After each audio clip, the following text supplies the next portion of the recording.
Welcome to EDU World Space. In this problem, we'll be looking at finding the arc length in space.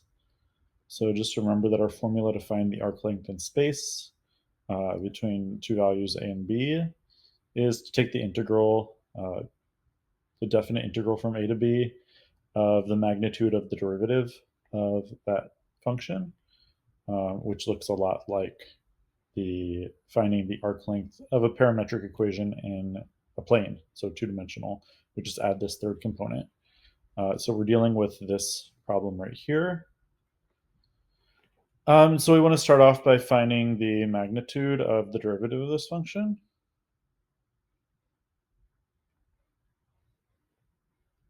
So to do that, we will take the square root of the derivatives of each of the components of this vector. The square of the derivative of each of the components of this vector. So the derivative of square root of 2t is the square root of 2. So we'll square that. The derivative of e to the t is just e to the t. So we'll square that. And the derivative of e to the negative t is negative e to the negative t. Use the chain rule. So negative e to the negative t. We'll square that. And let's go ahead and actually square these things out.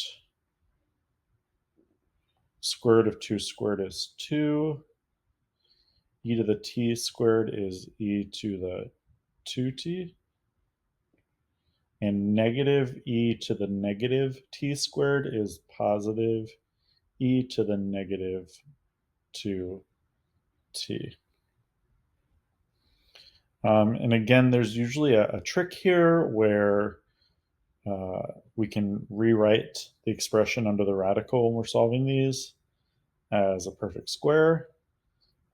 So it takes a little bit of working here to realize that the perfect square, or if we factor this, we get e to the t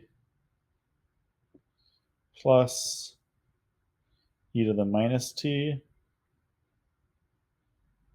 squared is equal to this expression. And just in case you don't see that, right, when we square, we have e to the t squared, that's e to the 2t. Right, just thinking about this, this gives us e to the 2t when we square this out. And we have e to the t times e to the minus t, that's just 1. E to the minus t times e to the t, that's 1 again. And e to the minus t times e to the minus t, that's e to the minus 2t. So this is equal to e to the t plus 2 plus e to the minus 2t, sorry, e to the 2t, there we go. And so we can see that these two expressions under the radical are equal. All right, this expression is the same as this one, and we square this out. So that's nice because we have a perfect square that we're taking the square root of. So this expression is just equal to e to the t plus e to the minus t.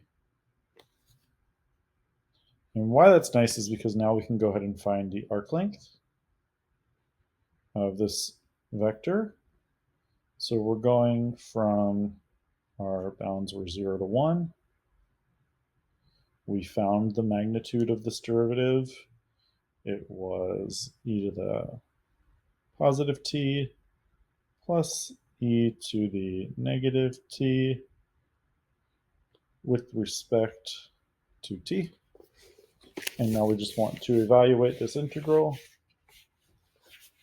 The integral of e to the positive t is just e to the t. The integral of e to the minus t, we use u substitution to figure out that that's just negative e to the negative t. We're evaluating that from 0 to 1. And we're substituting, so we get e minus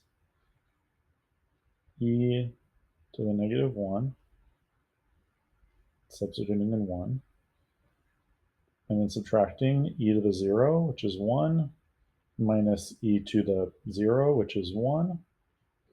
Substitute that in. 1 minus 1 is just 0, so this simplifies to e minus e to the negative 1, or e minus 1 over e, either one.